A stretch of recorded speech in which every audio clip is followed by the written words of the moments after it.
vis la vie ici. Tu souffres de camorronisme aigu. C'est une maladie de luxe tropicale qui tu es irrégulière d'études. Je pense que tu trouves un bon docteur. N'hésite pas à aller chez les pygmées, ils ont une part des secrets du bonheur. Tu fais quoi ici en ville, dans la saleté? Tu vas encore faire trop de miago aujourd'hui dans la saleté.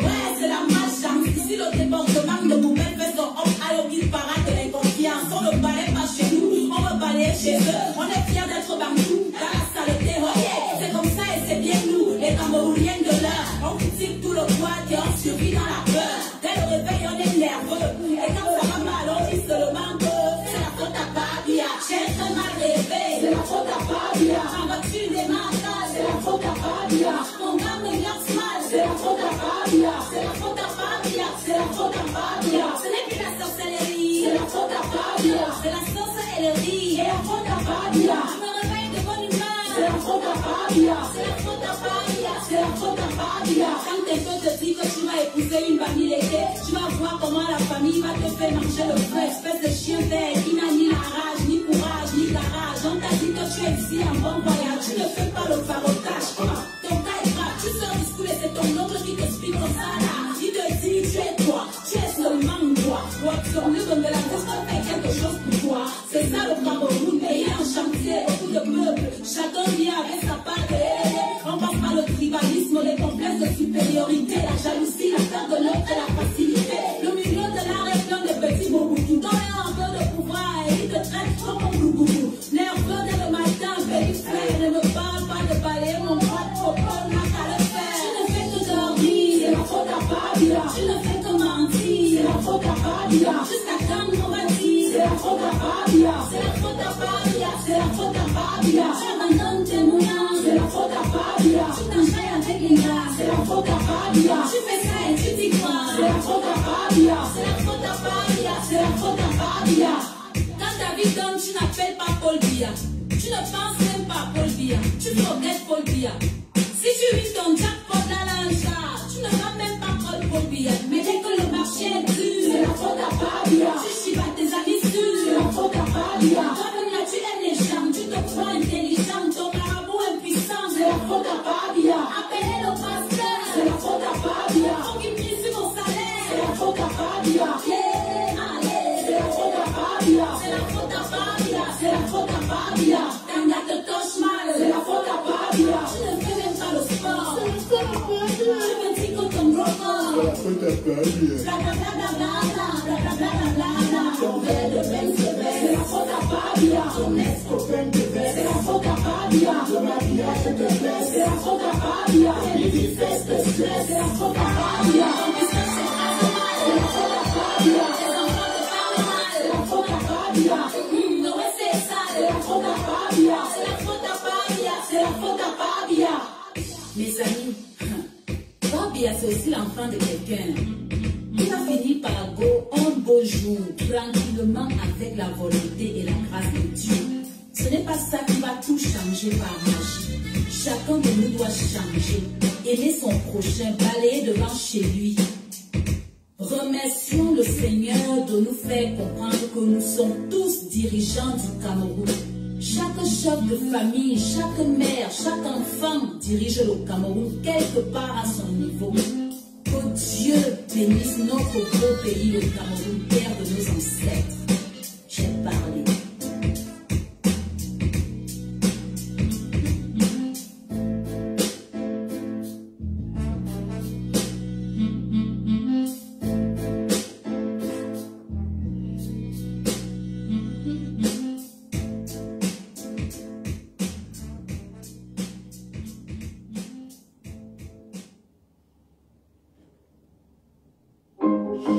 Devenez copieux.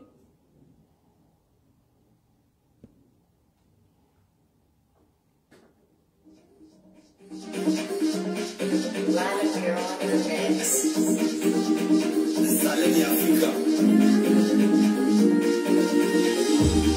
On dirait Ganga Boy, on dirait que mon père jouait dans le Bintou. Avec la signature mature. On dit que parler, non pas avancer. Même si nous savons que ils vont aider. Moi, t'as le plus à dire, on ne peut plus nous trouver. Je veux pas m'attendre à une personne, je veux effacer. On dit que parler, non pas avancer. Même si vous savez le niveau est élevé. Moi, t'as représenté, on ne peut plus le sauver. C'est que papa, voilà, on est sur les plus faciles. Ma demande, c'est de se lier, pas les deux. Dans l'informatique, il faut polo.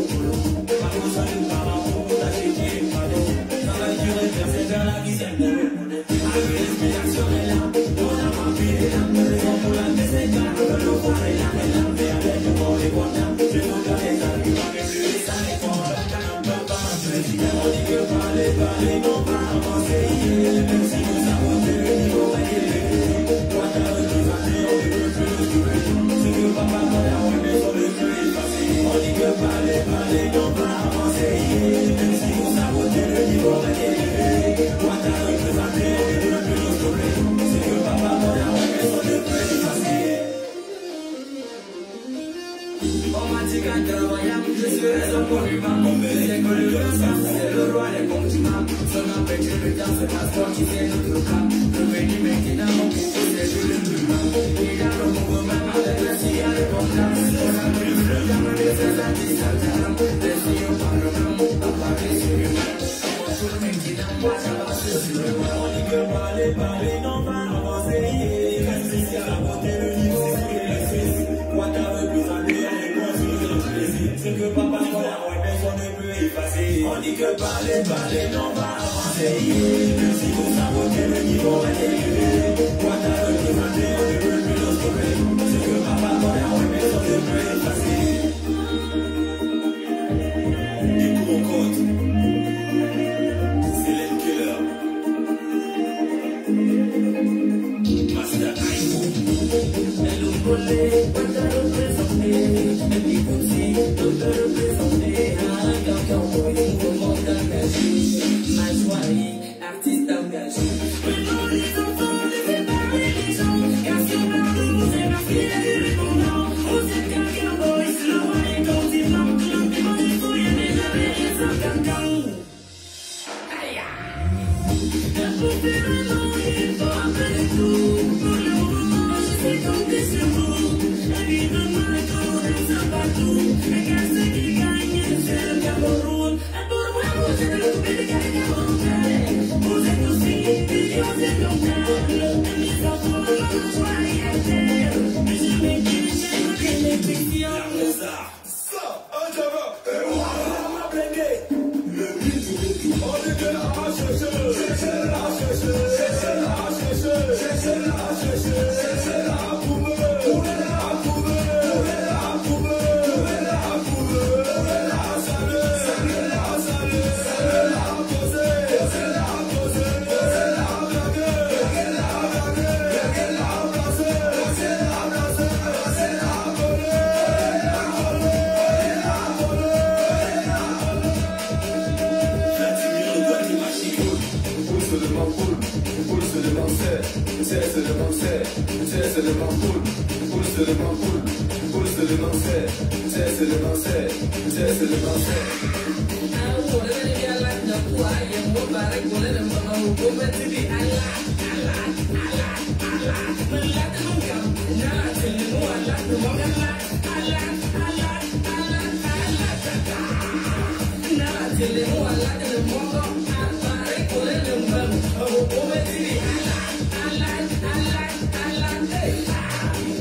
Bonsoir tout le monde.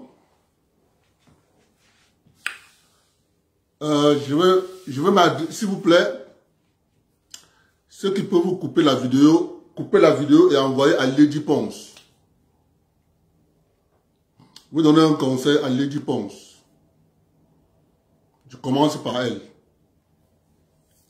La Sonacam est partie où Lady Ponce a son entreprise de divertissement.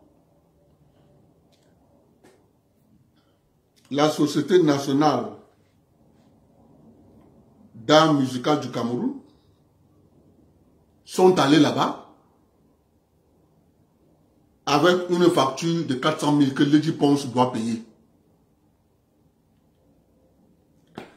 Lady Ponce, écoute-moi. Si tu payes à la Sonacam 400 000, tu as payé une job. Tu as payé une job. Tous ceux qui ont les entreprises de divertissement au Cameroun, écoutez-moi bien. Lady Ponce, ça te concerne directement. Malos, ça te concerne directement. Ça va vous aider. Pour qu'on ne doit plus vous escroquer. La Sonacam est une entreprise illégale. C'est une escroquerie. Écoutez-moi. Lady Ponce, du moment où le camion des brasseries, le camion de UCB, le camion de Guinness vient vous livrer les produits, tu as déjà payé le droit d'auteur. Les droits d'auteur, tu as déjà payé. Tu payes le droit d'auteur par casier. Donc, à chaque fois que tu payes un casier de bière, de jus au Cameroun, Lady Ponce, tu as payé le droit d'auteur parce que les brasseries, la Guinness, les UCB ont signé une convention avec la société, avec la Cameroun Music Corporation. Le protocole d'accord. Je vais fouiller mes documents, je vais vous le lire ici.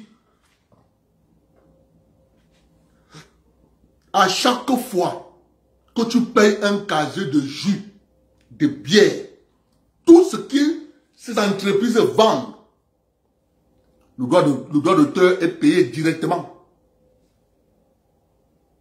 La Sonacam n'a pas à venir te demander de payer parce qu'elle est une entreprise illégale.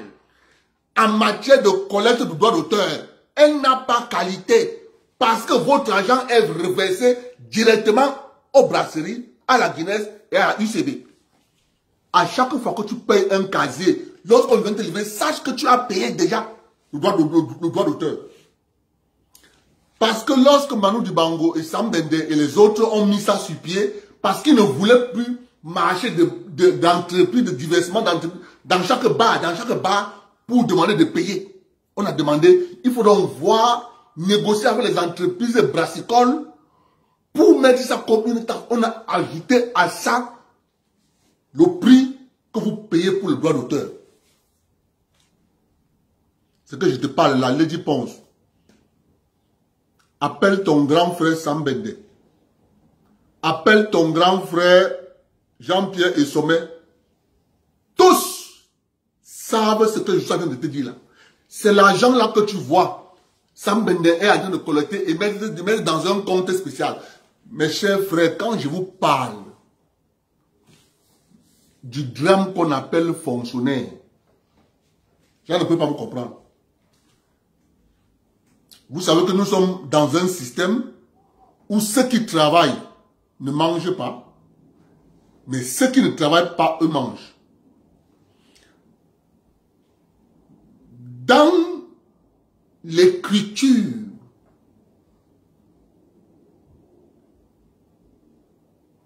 et dans l'écriture des statuts de la Cameroun Music Corporation, les fonctionnaires avaient introduit qu'ils ont 4%. Si on collecte l'argent dans les entreprises brassicoles, eux, le ministère des Arts et de la Culture, ils ont 4%. La question que je vous pose, ils ont 4% que c'est leur argent. Ils ont travaillé quoi?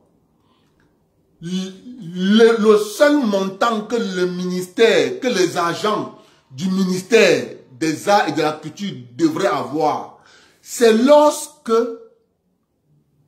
l'entreprise de droit d'auteur au Cameroun, la Cameroun Music Corporation, veut siéger comme assemblée générale ou bien assemblée générale extraordinaire. À ce moment-là, les agents du ministère des Arts et de la Culture qui vont représenter l'État pour voir si le respect des règles ont été respectés, doivent avoir ce qu'on appelle une indemnité de présence. Au lieu de l'indemnité de présence, ils ont dit qu'ils donnent droit à 4%.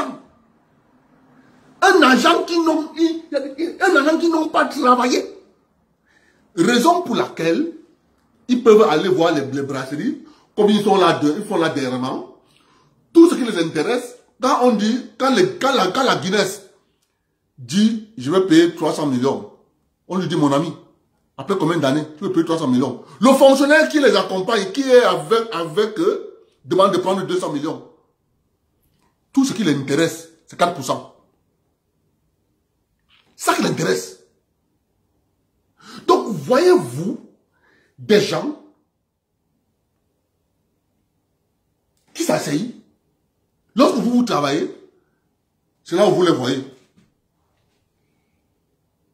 Une fois de plus, je félicite les footballeurs camerounais d'avoir compris que c'est ensemble qu'on défend leurs intérêts. Vous voyez, non? Tous les acteurs du football se rendent compte que, en fait, ils peuvent s'organiser et gagner plus que d'aller au TAS. 2 mois au TAS. 10 ans. Mais pendant ce temps, les fonctionnaires continuent à s'engraisser. Ils sèment le chaos. À l'Africa Foot, ils continuent à s'engraisser. Oh, le tas est monté. Oh, le tas est descendu. Oh, le tas est monté. Oh, ils continuent à s'engraisser. Rien que la 3e place de la CAN là, c'est l'argent. Rien que la 3e place là, c'est l'argent.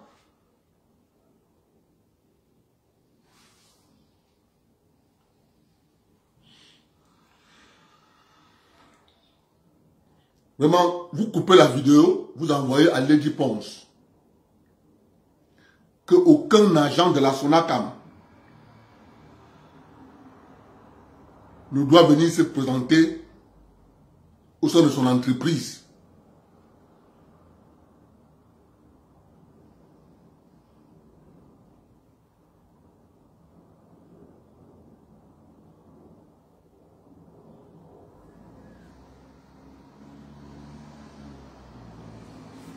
S'il vous plaît,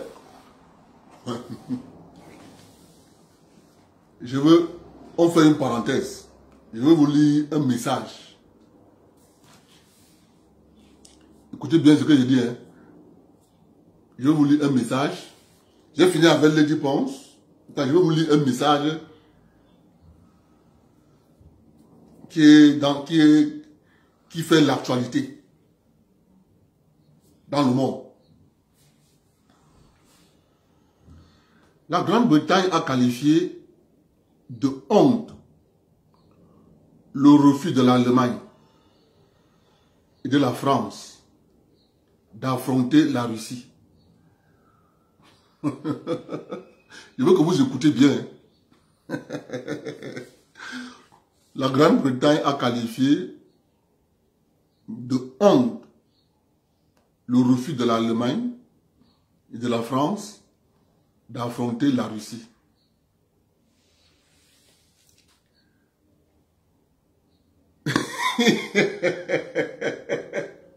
Bon, je vais vous poser une question. La Première Guerre mondiale, la Deuxième Guerre mondiale, entre la France, l'Allemagne et l'Angleterre, la Première Guerre mondiale et la Deuxième Guerre mondiale, quel est le pays qu'on a plus détruit? Je vous pose la question.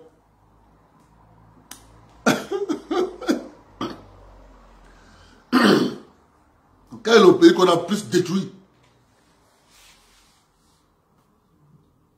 Entre la Grande-Bretagne, l'Allemagne, la France, quel est le pays qu'on a plus détruit? Ça, c'est la première question. La deuxième question. La place boursière la plus puissante d'Europe se trouve où?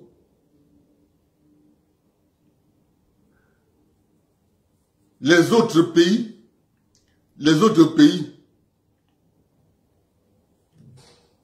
ont accepté, abandonné leur monnaie pour avoir l'euro comme monnaie. Est-ce que la Grande-Bretagne a accepté d'abandonner sa monnaie? Elle dit, je suis avec vous dans l'euro, mais ma monnaie, personne ne peut contrôler ma monnaie. Est-ce que vous savez ça? La Grande-Bretagne était dans l'euro, mais pas sali.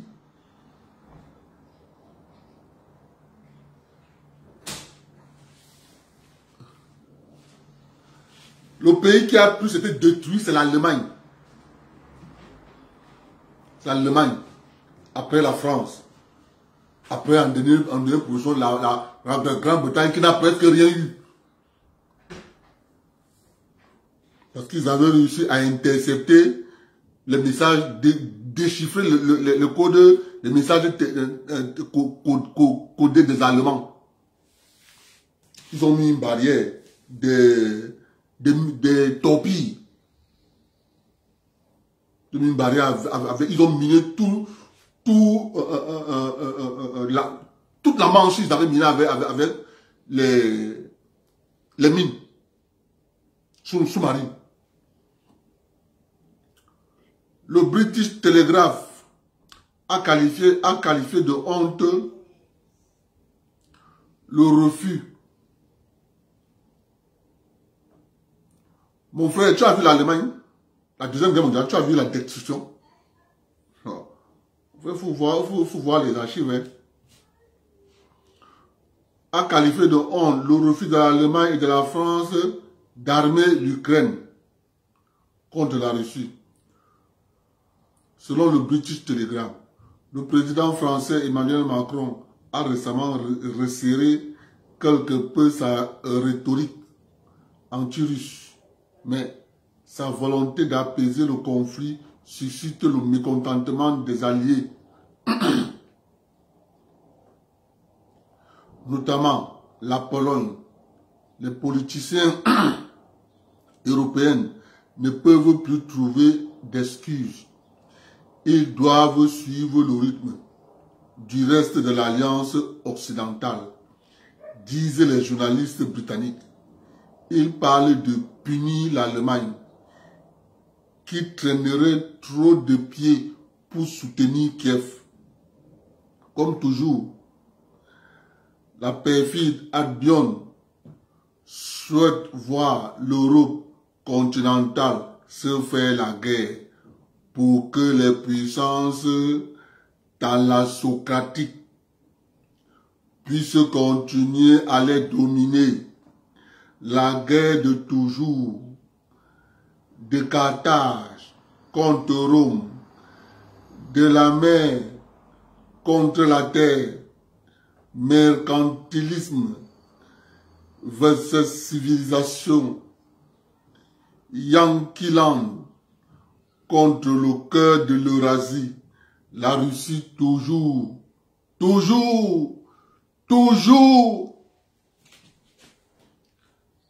Donc, voilà le monde que vous voyez là.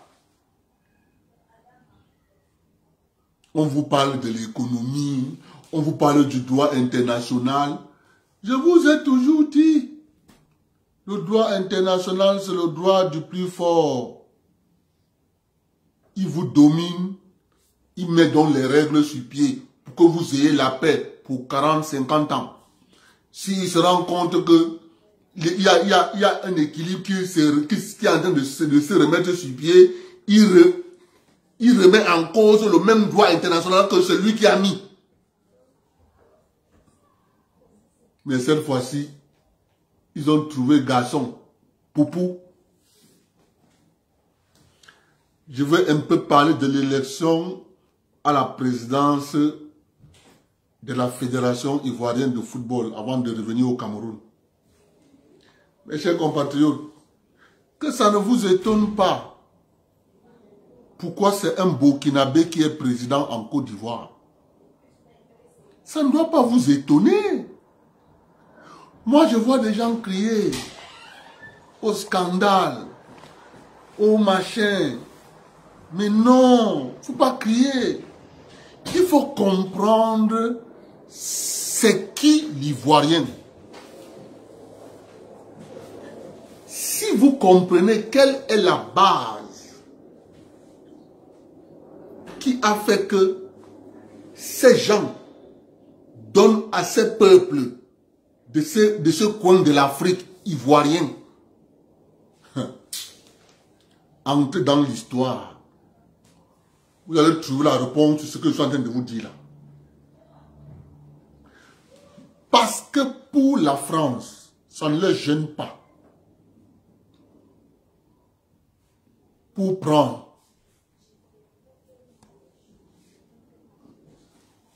Pour la France, ça ne les gêne pas de prendre un Ougandais et de mettre le président au Cameroun. Ils s'en foutent. L'essentiel qu'ils ont besoin, c'est de garder leur intérêt. On vous a dit l'autre jour que la Grande-Bretagne va envoyer les demandeurs d'asile au Rwanda. La région du sud-ouest Cameroun prend le Rwanda 3 fois. La région du sud-ouest du Cameroun prend le Rwanda 3 fois. La question que vous devez toujours répondre, quel était l'intérêt de l'Occident de couper ça en deux, le Rwanda et le Burundi? Il y a un intérêt. Je reviendrai sur ça un jour pour vous expliquer quel était l'intérêt d'avoir coupé le Rwanda et le Burundi. Que ça ne vous surprenne pas. Parce que là, vous avez en face de vous l'histoire de la Côte d'Ivoire qui se joue et la mentalité des Ivoiriens. Ils n'ont pas un président burkinabé pour rien. Parce qu'un Ivoirien, il est capable de vendre son pays pour la préservation de ses intérêts personnels et égoïstes. Parce que beaucoup de personnes ne se posent pas la question de savoir pourquoi Alassane Ouattara est devenu président. Quand Alassane Ouattara arrive en Côte d'Ivoire, envoyé par Michel Camdessus, le président de la Banque mondiale de l'époque,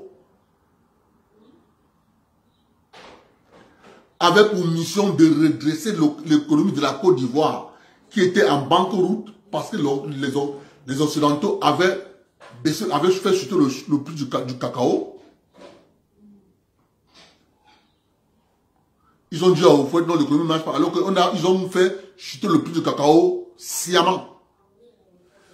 Alassane Ouattara arrive en Côte d'Ivoire. Écoutez ce que je suis en train de vous raconter là. Quand le président Houphouët décède, Alassane est premier ministre. Henri Konan Bédié est président de l'Assemblée nationale. Et dans la loi ivoirienne, c'est le président de l'Assemblée nationale qui prend les rênes du pouvoir en cas de décès ou bien d'indisponibilité du président. Alassane Ouattara avec Michel Camdessus ont retardé l'annonce du décès de M. Houphouët-Boigny pour voir comment s'il ne pouvait pas faire un hold-up pour prendre la présidence. Écoutez-moi. Pour voir comment faire pour prendre la présidence avec l'aide des banquiers, de la Banque mondiale et des hommes politiques français. Pour que cela réussisse, il y avait au sein de la population ivoirienne des fonctionnaires ivoiriens qui, eux, n'étaient pas en odeur de sainteté.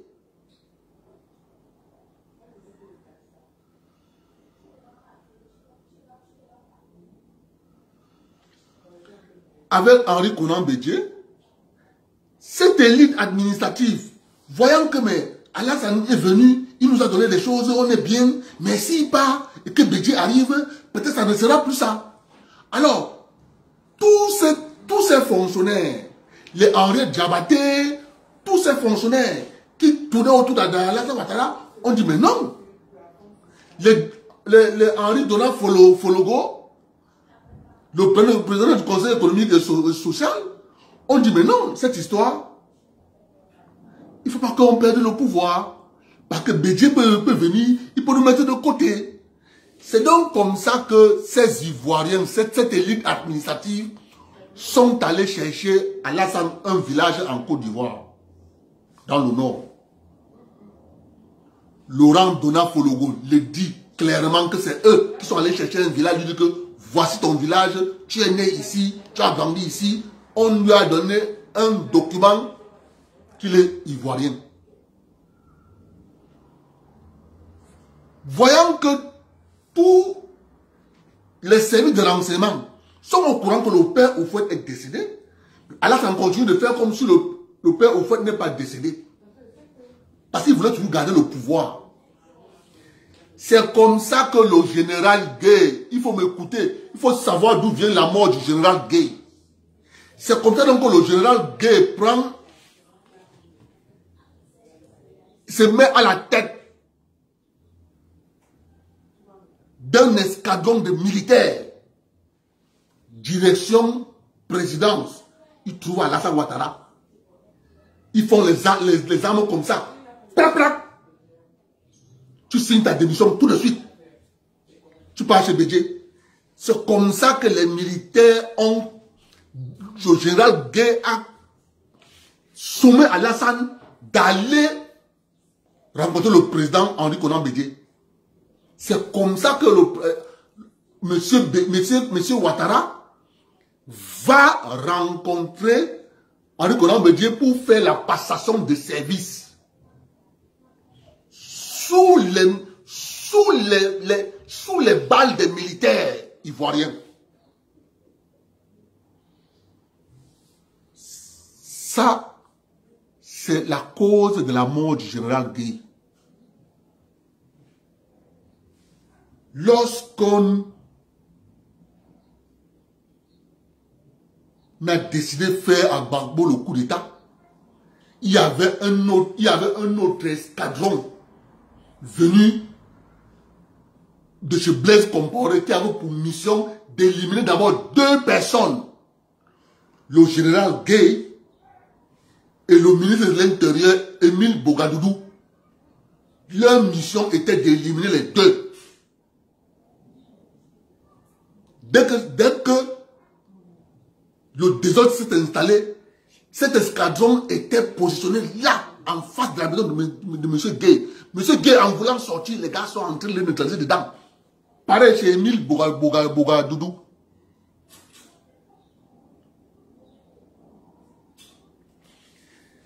Donc l'homme ivoirien peut vendre son pays lorsque ses intérêts personnels sont menacés. C'est ça que vous voyez à la Fédération ivoirienne de football. Je ne vous dis pas parce que Idrissa Diallo est étranger. Non. Je suis en train de vouloir vous faire comprendre la mentalité de l'Ivoirien. Que lorsque son intérêt est menacé, il est prêt à tout.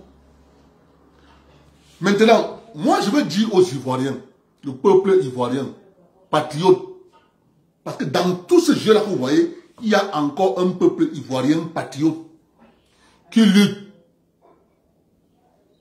pour récupérer leur pays. C'est à ce peuple ivoirien patriote que je m'adresse à vous.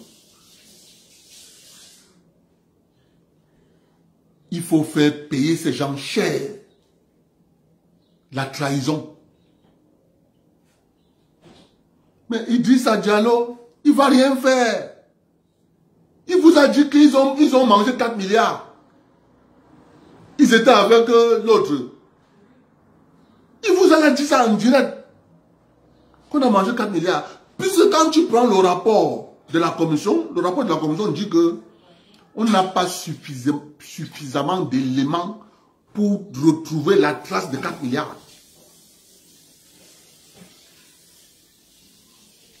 Ivoirien est prêt à vendre son pays pour ses intérêts personnels. Moi, je dis au peuple ivoirien, vous allez décréter stade mort. Mais vous continuez à aider les clubs de football qui ont soutenu le projet Renaissance. Il faut que, moi qui vous parle, j'ai commandé 20 maillots. J'ai commandé 20 maillots de l'IS Sassandra F Football Club. Parce qu'il faut être courageux de faire ce que ce petit club a fait. Dis que je te soutiens du début à la fin. Il faut faire ça. Il faut décréter stade mort. Quand vous allez décréter stade mort, ces mafiosi qui ont confisqué le football ivoirien, lorsque vous entendez quelqu'un vous déclare qu'on ne peut pas payer les joueurs ivoiriens comme on paye les joueurs en Europe. Monsieur, on peut bien le faire si on organise bien le football. S'il n'y a pas de gens qui viennent pour se mettre plein les poches, il est content de dire qu'un joueur doit être payé au SMIC. Mais lui, le président, est payé à combien? Le joueur produit l'argent. Ouais, non, une fois de plus, ce que je parlais tout à l'heure. Les États ont été bâtis sur ceux qui travaillent et ceux qui mangent. Quand vous prenez toutes les institutions, il y a toujours ceux qui travaillent, qui n'ont pas droit au chapitre, et ceux qui ne travaillent pas, qui se font plein les poches. C'est la même chose au Cameroun, c'est la même chose en Côte d'Ivoire, c'est la même chose au Bénin, c'est la même chose au Sénégal, c'est partout.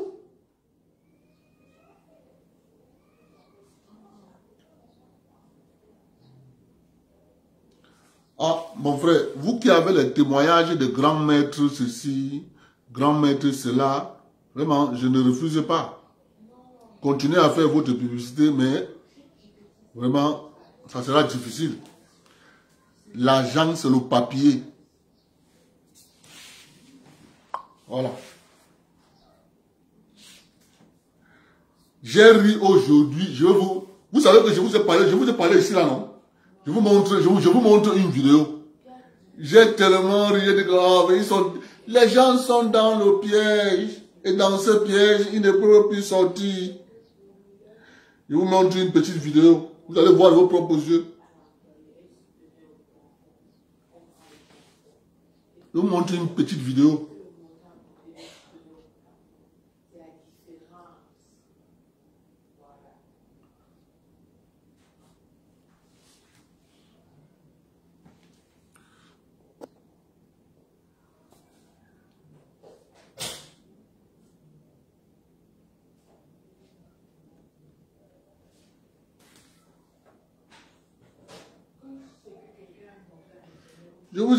Je vous ai parlé ici de ce qu'on appelle le système électoral.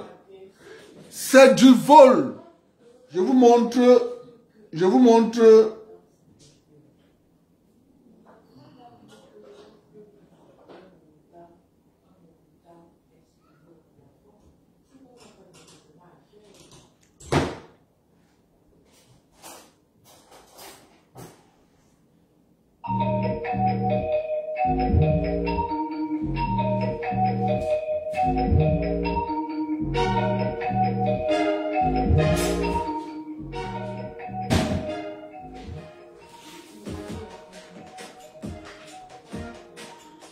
Qui m'a envoyé ça?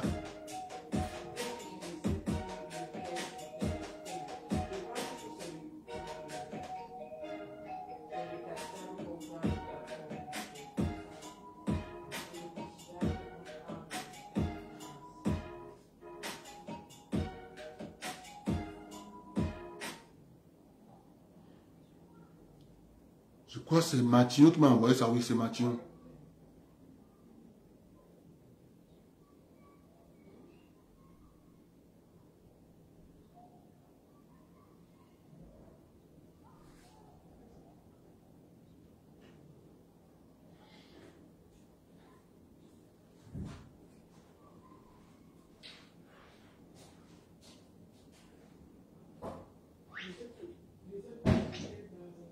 électronique est antidémocratique car il autorise une fraude indétectable.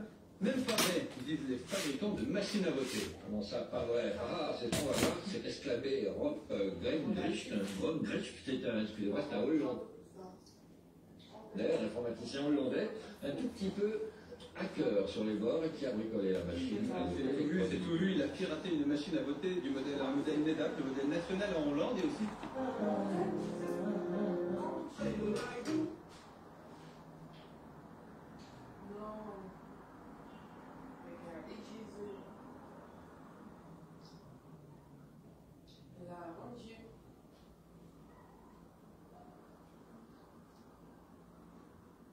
L'électronique est antidémocratique car il autorise une fraude indétectable.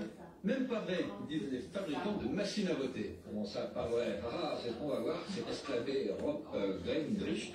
Rob Grimdricht, excusez-moi, c'est un Hollandais, un informaticien hollandais, un tout petit peu hacker sur les bords et qui a bricolé la machine. C'est tout vu, il a piraté une machine à voter un modèle NEDAP, le modèle national en Hollande et aussi celui qui est le plus répandu en France. Nous partons donc à Amsterdam avec Olivier Gangloff pour une petite démonstration privée de fraude électorale.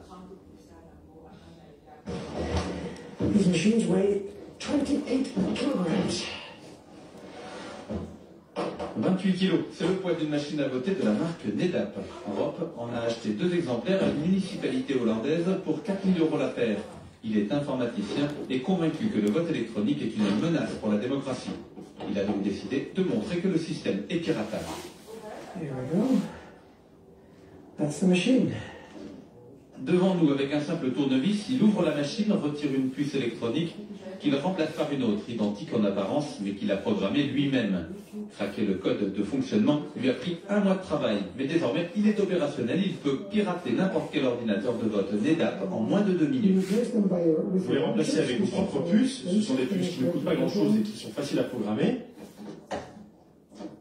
Let's go play democracy. Allez, on va jouer à la démocratie maintenant. Let's vote for the Je vais voter pour le parti 1, 2, 3 et 4. Rob accomplit maintenant son devoir de citoyen. Pour les besoins de la démonstration, il vote plusieurs fois pour différents candidats, sans donner une seule voix au 5e qu'il a intitulé « Le Parti de la fraude ». Là, je clôture l'élection en appuyant sur ce bouton et en tournant cette clé. De l'autre côté de la machine, il y a une imprimante. Elle permet de sortir les résultats officiels. Normalement, c'est beaucoup plus long car il y a beaucoup plus de votants. Et voilà le document officiel. À partir de ce document officiel, il procède rapidement au dépouillement du scrutin. Le parti du PVDA a 3 voix, nous lui en avions pourtant donné 4. Et le grand gagnant de cette élection est le parti de la fraude avec 5 voix. Alors que Rob n'a jamais appuyé sur le bouton correspondant à ce parti. Le bureau de vote va penser que tout est régulier, normal, que tout a fonctionné, il n'y a rien de louche. C'est une élection complètement légale et légitime, en dehors du fait que tout est faux. Depuis que cette démonstration a été médiatisée en Hollande, la société NEDAP a fait installer des scellés sur ses machines pour empêcher l'accès aux circuits électroniques à des personnes non autorisées. Mais pour cet informaticien militant, ça ne change rien au fond de l'affaire. Cette fraude indétectable peut venir de l'intérieur. Les gens de NEDAP ou les importateurs en France, par exemple, ils ont accès à ces machines en permanence. Ils changent régulièrement les puces pour actualiser les logiciels, nouvelles versions. Aux Pays-Bas, suite aux exploits de Rob Gongricht, une commission nationale a été mise en place. Lui est convaincu que son pays va abandonner le vote exclusivement électronique. L'Irlande, devenue suspicieuse, a remisé au placard les 7500 machines qu'elle avait commandées à NEDAP en 2004. En France, le nombre d'électeurs appelés à voter sur des ordinateurs augmente à chaque élection. Le 22 avril prochain, vous serez 1 million à faire confiance à une machine électronique. Et ben. Alors, évidemment, j'ai contacté NEDAP France Élections, mais son représentant n'avait pas d'importateur en France. Pourquoi? Parce que c'est quand même gravissime ces trucs. Il n'a pas le temps de nous répondre devant une caméra, mais par téléphone, il m'a donc indiqué que l'expérience d'Europe n'était pas très sérieuse, qu'il fallait arrêter la parano et qu'ils font des tests de toute façon avant et après les élections pour vérifier le bon fonctionnement de leur machine. Sauf que si la puce est programmée pour pas frauder pendant les tests, ça se voit pas, ça change rien du tout. Et ça, il y a des informaticiens français qui disent, il n'y a pas que le type à Gongricht. Là, il y a des Français qui militent contre les ordinateurs de vote. Ils ont un site internet, oui, qui s'appelle recul-démocratique.org. Recul-démocratique. Voilà. Exact. Faut oublier le tiret. Alors j'ai aussi demandé une interview au ministère de l'Intérieur, hein, mais ce n'était pas possible non plus. Alors ils ont pris la peine de m'envoyer un petit mail, comme ils m'avaient indiqué, où était inscrit que les machines à voter sont autorisées en France depuis 1969. C'est une info, merci. Qu'il n'y avait jamais eu de contentieux en France et que des contrôles rigoureux sont effectués par un organisme indépendant. Tout le monde est rassuré. Non, parce que ce qui est vrai, ce qu'il faut dire, c'est qu'il n'y a pas besoin d'ordinateur pour frauder aux élections. Avec les urnes en plexiglas, le bourrage, ça existait déjà. Mais au moins, avec les urnes, les bouts de papier, tout le monde au moins comprend la procédure de comptage, alors qu'avec les ordinateurs, c'est plus opaque. Et même, ça introduit de l'inégalité entre les gens qui touchent en informatique et ceux qui ne comprennent rien. Parce que c'est des langages machines. En fait, Léon, tu vas voter quoi, toi? Secret défense, Raph, pourquoi? Secret défense, moi je connais quelqu'un qui va pouvoir me le dire. On écoute. Écoutez, ça c'est le parti chrétien-démocrate parce que le mot contient un accent. C'est le moyen le plus facile.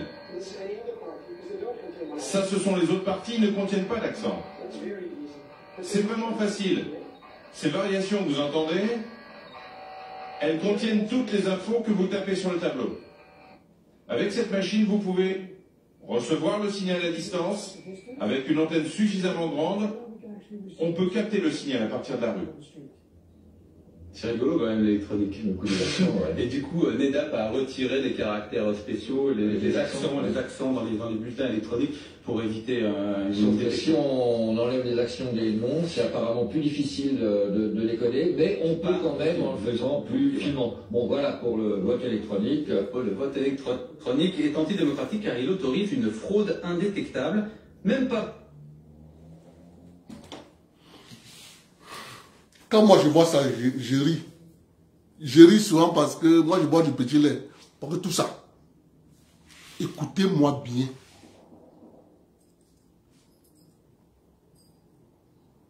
Les riches ont un seul souci depuis la nuit des temps. Comment faire pour ne pas devenir pauvre? Quels sont les moyens que nous devons utiliser pour contrôler les moutons? Et ils ont découvert, via la science, le contrôle de masse électronique. On peut tout faire. Vous contrôler. On peut tout faire. On peut te mettre hors service à partir d'un simple clic. Aucune de tes cartes bancaires ne passe. C'est un simple clic. La disparition de la monnaie, ça sera le higher level. Ce sera un simple clic. Je vous rappelle en passant, aux États-Unis d'Amérique, tous les concepteurs de logiciels informatiques sont en même temps les concepteurs des virus de ces logiciels.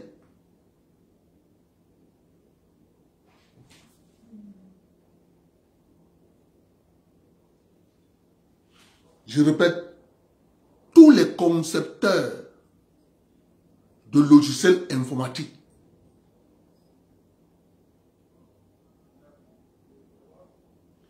sont en même temps les concepteurs des virus informatiques. Le vote le plus sûr, c'est le vote comptage manuel.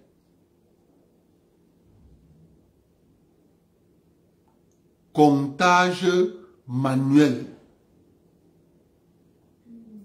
C'est pour ça que l'élection, on n'est pas pressé de donner le résultat de l'élection en Inde. Tout est fait électroniquement, mais lorsqu'il faut voter, c'est manuel, on compte.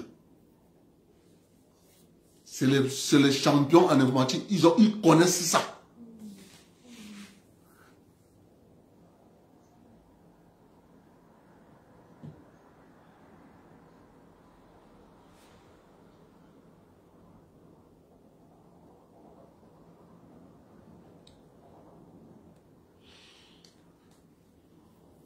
Maintenant,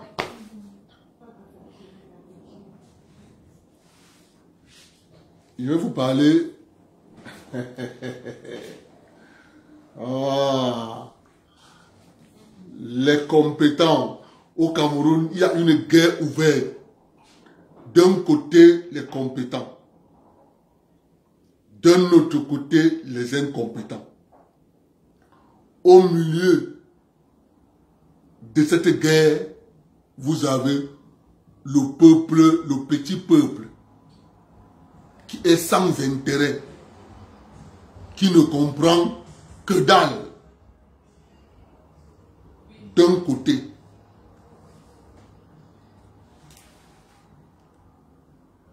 Pour comprendre cette guerre est en train de se dérouler par une célèbre phrase sur haute instruction du président de la République. Je vais vous poser la question. Est-ce que l'administration est verbale sur haute instruction du président de la République? Cette phrase peut te faire mettre tout dedans. Mais, je suis désolé, et c'est ça qui va arriver. Et ça va arriver sous les yeux du président. Il ne sera pas capable de faire quelque chose. Parce que le président est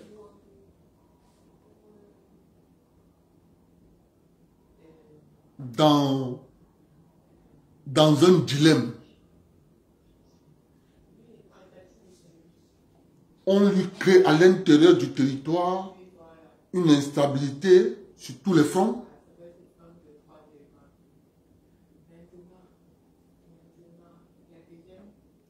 Et à l'international, il y a un changement de paradigme qui est en train de s'opérer à l'international. Or, le président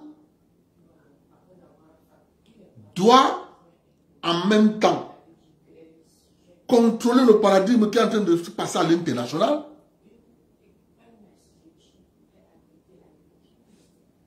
et contrôler à demi-mot à l'intérieur du territoire national. Ça signifie quoi? Ça signifie qu'à l'intérieur du territoire national, il doit laisser ça entre les hommes, ses hommes les plus proches. Mais lui se concentre sur l'international. Parce qu'il sait bien que la décision qui sera prise à l'international peut avoir de l'impact chez lui. Mais sauf que cette position va conduire directement à quelque chose que le président ne pourra plus changer à la dernière minute.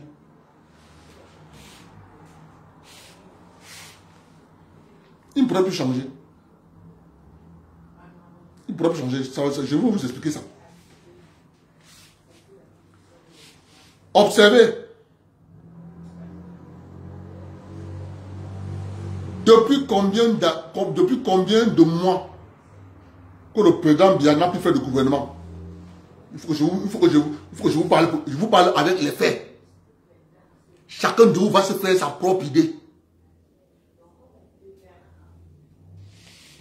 Depuis combien de temps le président Biya n'a plus fait de gouvernement? Dans la gestion du président Biya, après chaque élection, il y avait un gouvernement qui suivait. C'est-à-dire, il a habitué les gens à ça. Mais là, une élection est passée, pas de gouvernement. Ok.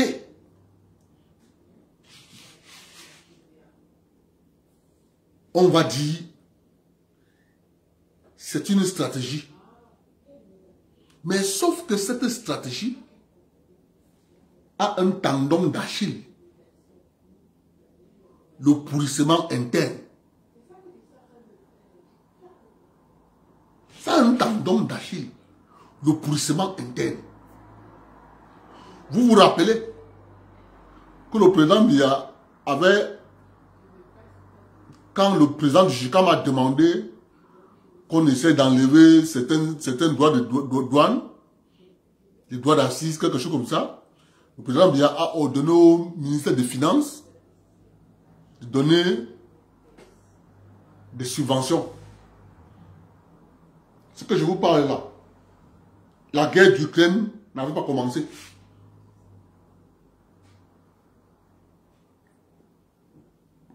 La raison évoquée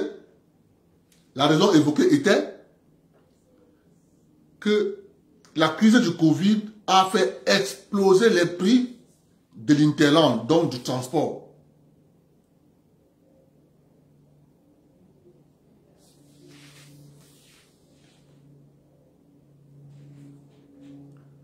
Maintenant, on a pris les raisons de la crise Covid, on a mis de côté. Maintenant, on nous dit, les choses sont devenues chères sur le marché au Cameroun parce que la guerre en Ukraine. Ok. Si je comprends bien, c'est en Ukraine qu'on achète la sardine. Ok. C'est en Ukraine qu'on achète l'huile. Ok.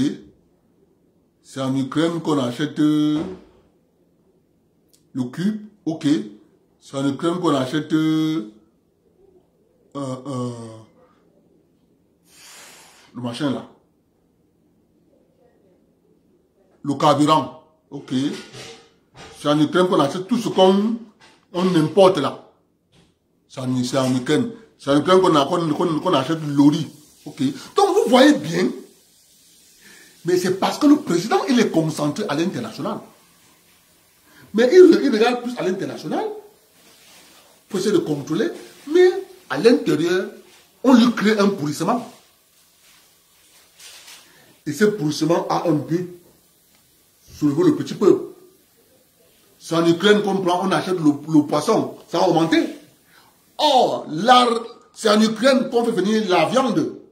Non, mes chers frères. Je vous parle des faits. Ce sont les faits. Mais la raison qu'on met devant, on vous dit la guerre en Ukraine. Or, le président, pour empêcher l'inflation des prix, a demandé au ministre des Finances d'enlever le droit d'assises sur une série de produits.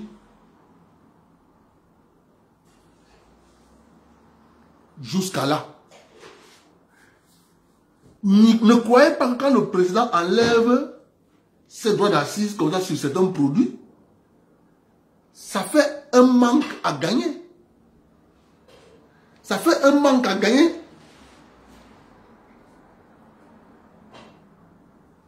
Dans le budget de l'État. C'est pour ça qu'on est en train de faire le rattrapage budgétaire. C'est parce que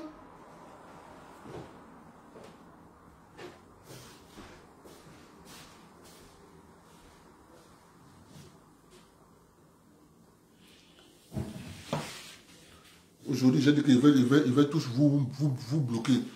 Donc, vous voyez donc que c'est comme ça que, comme le président est concentré à regarder la géopolitique internationale dehors, pour lui permettre de prendre des décisions à l'intérieur, les gars, au lieu d'accompagner le président, ils se font la guerre. Et cette guerre, c'est elle que vous voyez là. Les Messanga Yamding payent le prix. Le président Biya n'a jamais exclu quelqu'un du RDPC. Jamais. Ils font ça au président Biya parce que le président Biya n'aime pas mettre ses collaborateurs dans le domaine administratif dans une position inconfortable. Il va valider l'exclusion de Messanga Yamding.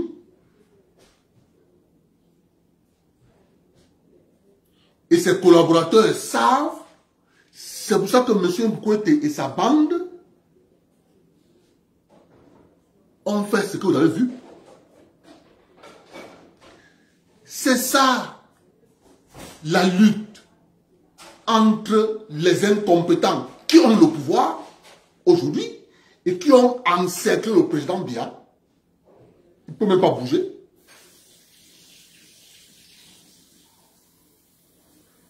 Et les compétents de l'autre, les patriotes qui luttent pour que le Cameroun ne tombe pas. Vous avez vu une série de personnes au Cameroun qui ont fait le tour du Cameroun, financés par l'Union européenne, pour parler aux gens des élections, pour parler aux gens de l'informatisation des élections. Mes chers compatriotes, ce que vous voyez là partout à l'étranger, n'acceptez jamais un vote électronique. Or, aujourd'hui, nous disons au président Biya, s'il peut nous écouter un seul instant, ce n'est pas un droit qu'il applique ce que nous lui disons. Ce qu'il écoute aussi, peut-être, dans la prise de décision, il peut voir comment modifier, comment s'organiser. Excellence, la prochaine étape, ils vont vous exclure du RDPC. Soyez-en sûrs. Monsieur le Président, ils ont exclu Mugabe du parti de Mugabe.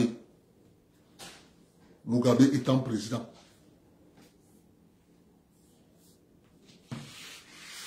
Ce que je dis, ça a été fait. Hein?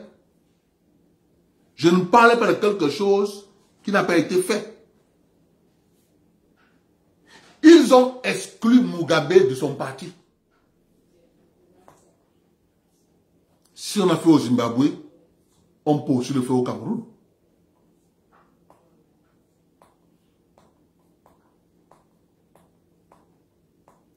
Puisque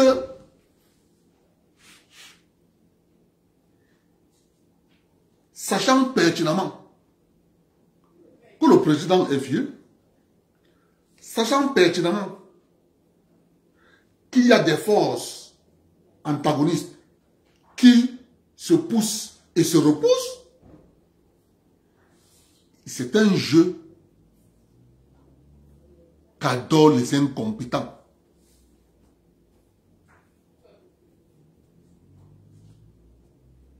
C'est un jeu qu'adorent les incompétents.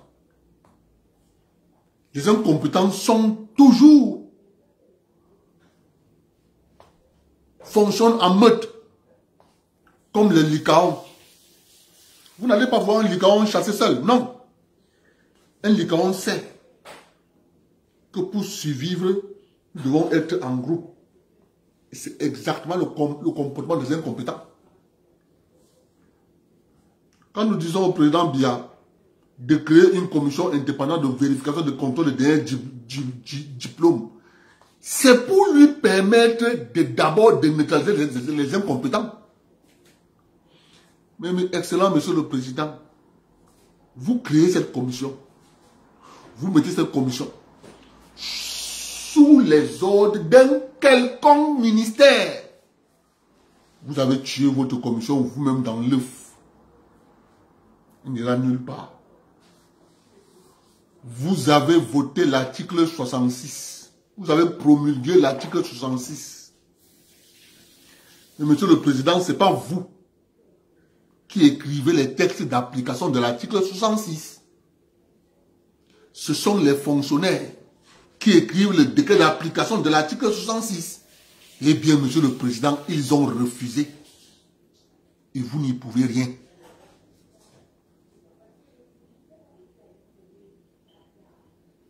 Ça va arriver comme ça. Un jour, on va prendre un dossier, on lit. On envoie à la CATV, allez lire ça à 17 h. Ils disent, donnez-nous ça. Qu'est-ce que le président a envoyé là pour lire? Il dit à Charles Ndogo, on ne lit pas. Ça va, ils vont arriver à ça. Et quand ils vont arriver à ça, monsieur le président, vous allez voir. Ils vont arriver à ça. Quand vous allez signer un décret, vous dites à Charles Ndongo de lire. Charles Ndongo prend, il dit à Charles Ndongo, avant de lire, tu nous donnes d'abord. Il dit à Charles Ndongo, ne lis pas. Excellent Monsieur le Président, à ce moment-là, vous allez dire, mon fils là m'avait dit. Ça ne sera pas de votre faute. C'est juste que, à force de vous concentrer sur l'international, sans les mettre dans une position inconfortable, oh, c'est eux qui devraient être dans une position inconfortable. Parce que vous serez à ce moment-là capable de faire un gouvernement en 2020. Vous faites un autre en 2021. Vous faites un autre en 2020. Alors, ils sont dans une position inconfortable. Et c'est là où vous n'avez pas besoin d'enlever tous les ministres. Non. Pour les mettre dans une position inconfortable, il faut qu'ils devaient être dans une position à ce qu'un gouvernement peut arriver à l'improviste. Même si vous ne les changez pas. Mais qu'ils mettent dans leur cerveau qu'un gouvernement peut sortir à compte temps. Mais là, ils sont dans une position confortable. Donc, ils peuvent mettre des plans sur pied et les mettre en mouvement dans le silencieux. Parce qu'ils ont le temps avec eux. Or, vous n'avez plus le temps. Vous n'avez plus le temps. Vous voyez les enjeux à l'international.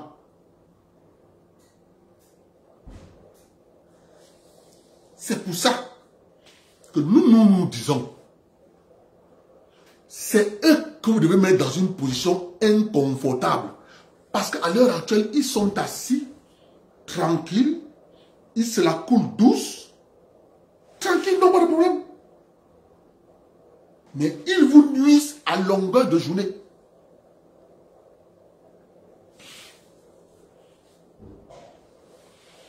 Ils vous nuisent à longueur de journée.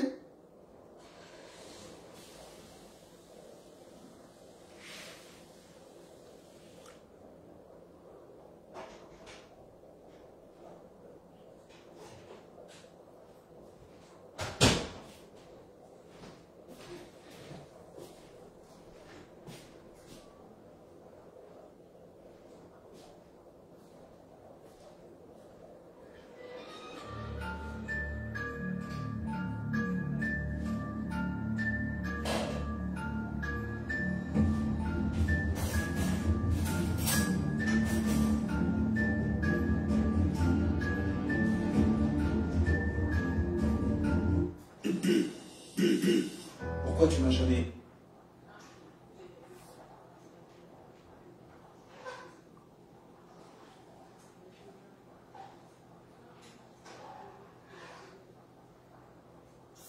Bonjour à tous et bienvenue sur notre chaîne. Il faut que le président mette ses gars dans une position inconfortable. Mais ces gars sont tellement rassurés qu'ils tiennent le bon bout. Les gars, ils ont mis leur projet sur pied et ça marche tranquille. Première des choses, ils ont brûlé la Sonara. Je vous avais dit que la Sonara qu'on a brûlée, vous ne pouvez pas comprendre. Je vous avais expliqué.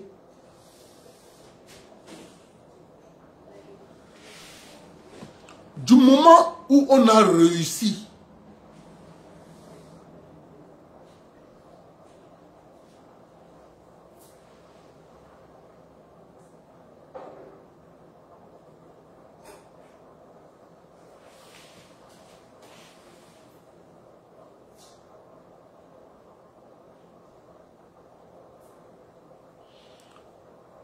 du moment où on a réussi,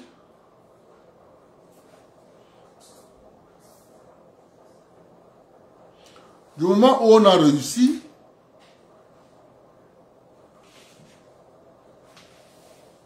Ah, les Algériens là, vous souffrez. Hein? Vous souffrez. S'il vous plaît, l'Algérie a combien de participations à la Coupe du Monde? L'Algérie a combien de participations?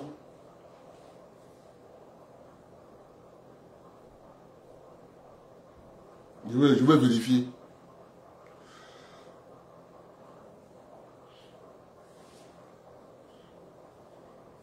Je vais vérifier le nombre de participations de l'Algérie en phase de la Coupe du Monde.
L'Algérie est déjà allée à 4 fois là, en Coupe du Monde.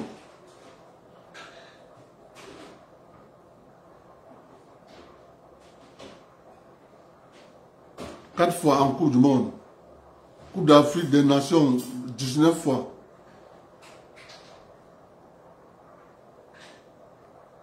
Les Jeux Olympiques,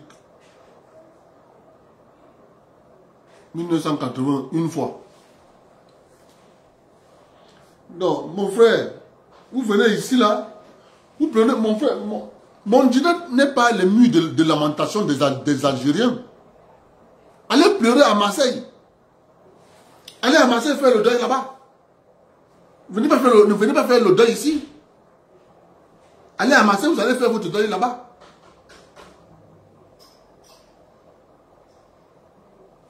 Ok. C'est pas même quoi ça non?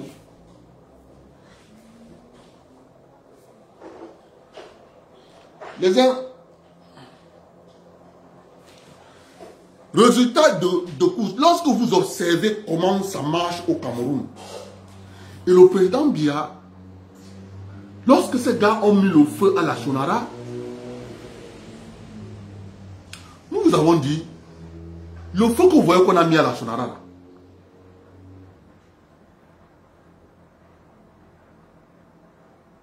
c'est pour que vous soyez toujours sous la domination des marchés financiers. Parce que, écoutez bien, lorsque vous partez, vous faites venir du carburant de Amsterdam pour Douala, oui, pour toi, tu vas croire que ça te revient moins cher. Dès qu'il y a un choc,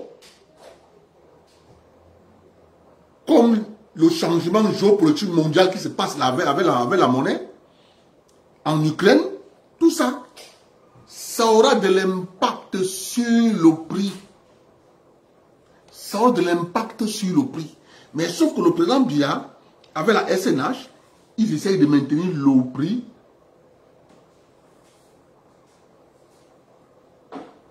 en apportant certaines subventions, mais ça ne pourra pas durer éternellement. ils seront obligés de moment de lâcher. À ce moment-là, on va vous dire, oh, les transporteurs sont en grève. Oh, mais c'était bien réfléchi. Tous les coups que vous voyez, on prend là au Cameroun. Ce sont les coups réfléchis. Empêcher le président de faire un quelconque gouvernement. C'est ça qui est la question. On sort les dossiers, dossier par-ci, dossier par-là, dossier par-là. C'est pour empêcher le président de faire un gouvernement. C'est ça qui est la question.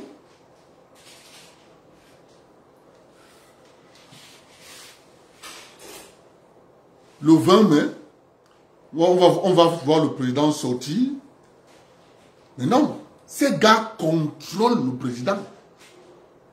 Ces gars contrôlent le président. Le président est dans une mauvaise posture.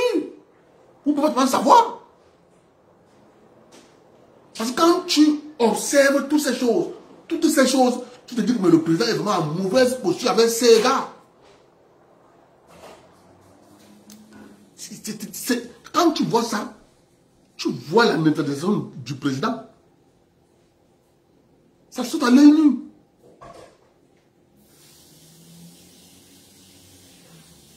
Ça saute à l'œil nu. Mais moi, je dis tout simplement,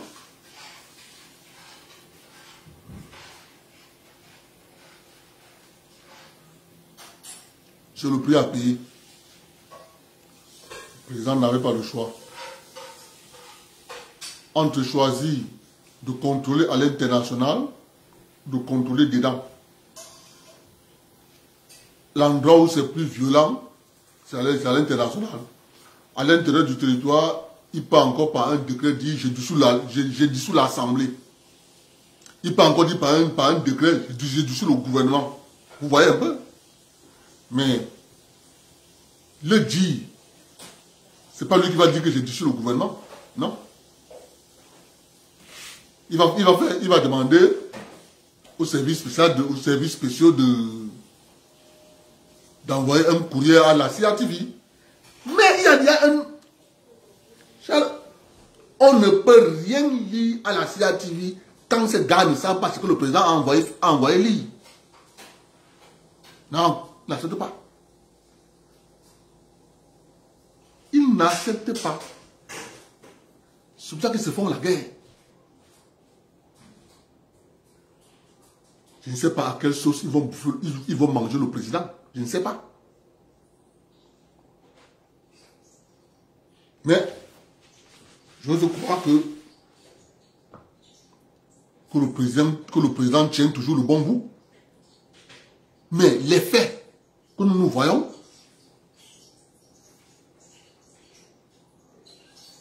on peut mettre ça entre guillemets. Ce qu'on voit là. On peut mettre ça entre guillemets. Franchement, ça fait peur.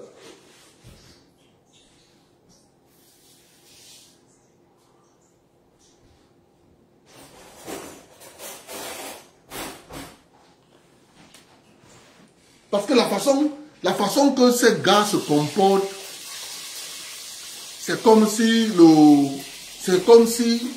c'est-à-dire, mais comme on dit souvent, tout le monde n'est pas mauvais.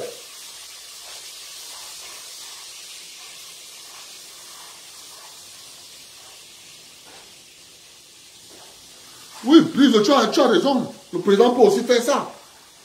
Le président peut aussi faire ça. Mais je te dis, à l'heure où je te parle, ces gars contrôlent toute communication qui peut sortir du vieux. Ils contrôlent tout. C'est pour ça qu'ils se sont neutralisés. La neutralisation est sortie. La neutralisation, les gars se sont neutralisés lorsque le secrétaire général, lorsque Ngongo a terrassé Le gars-ci.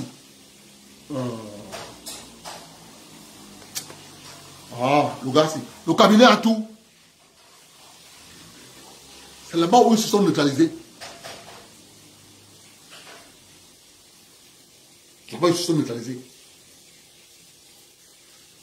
Si vous observez les événements, un camp était comme ceci, et c'est ce camp qui gueulait trop. Ils pensaient qu'ils avaient le pouvoir. Ils pouvaient faire ce qu'ils veulent, comme ils veulent, et quand ils veulent. Lorsque Ngongo a appuyé, ça a fait, ça s'est remonté à l'état, c'est resté en équilibre. Ils sont comme ça. Les deux camps sont comme ceci. Donc, lorsque Ngongo a terrassé le cabinet et tout, ils ont dit, ah! Donc, chacun est sorti du bateau pour comprendre, mais qu'est-ce qui ne va pas? Et là, chacun est obligé de regarder. Ils sont en équilibre. Les forces sont au même niveau. Parce que le cabinet en tout, c'est un vieux système. Non, on n'est que venu trouver.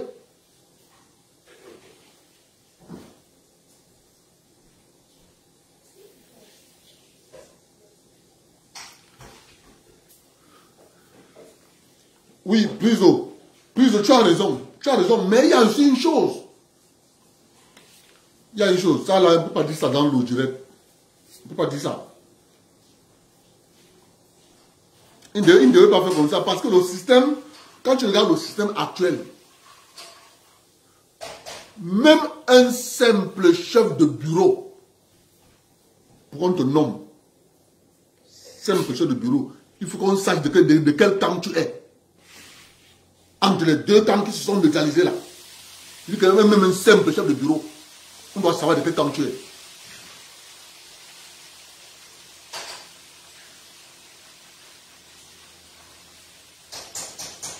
Parce qu'au départ, les gars ont sous-estimé Ngongo. Les gars l'ont sous-estimé. Maintenant qu'ils voient que le gars là tient le bon bout, ils disent que mais, le petit là, il est inquiétant, hein. Les gars, ils étaient obligés de sortir du bateau pour regarder que, mais attends, l'affaire, même ça va aller où? Au départ, on a sous-estimé Ngongo. Maintenant, les gars se rendent compte que, mais ça.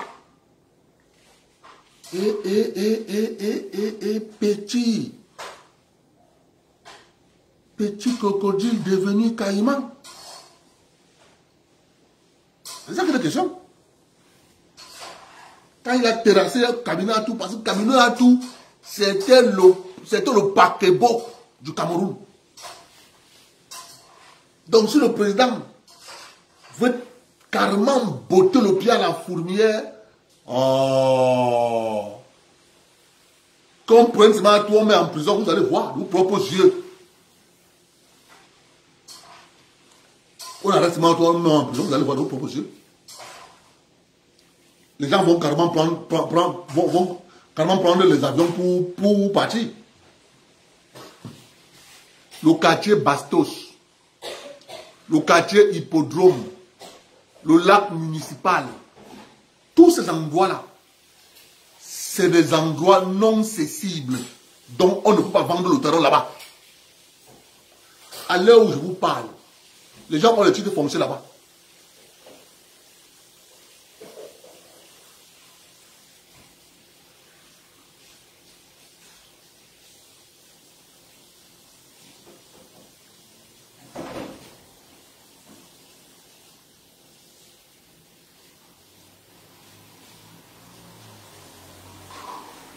Je vous jure. C'est une poudrière. C'est une, je dis bien poudrière. Celui qui a organisé ça a un nom. On l'appelle le président de quoi? L'ANDP. C'est lui.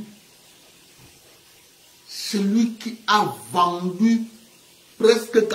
J'ai suivi un député, un militant du RDPC, qui accuse le ministre Yémé Aïssi.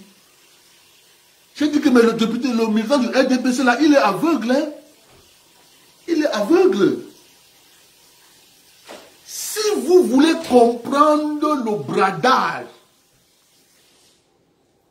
du foncier camerounais, prenez la gestion de ce ministère lorsque c'était entre les mains du président de l'ANDP. C'était le Sassaye. Je dis bien Sassaye. Bonne soirée. On se prend demain. Plus je connais. Tu sais, on ne peut pas dire les noms là comme ça ici là. Nos parents ont bien travaillé. Sauf que, on nous a dit, les jeunes. Il y a certains jeunes qui sont patriotes, qui adorent leur pays. Mais tu as certains jeunes, c'est la catastrophe. C'est la cata. Il y a une catégorie de jeunes qui rêvent seulement être milliardaires.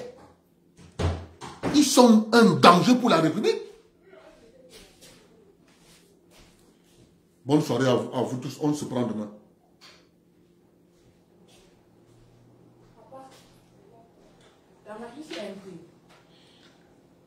L'encre est finie. Ouais, on va imprimer. Je vais acheter l'encre. Samedi, tu vas imprimer. Ok, pas au travail, là. Le week-end, là, on ne peut pas sortir. Il faut sortir le week-end.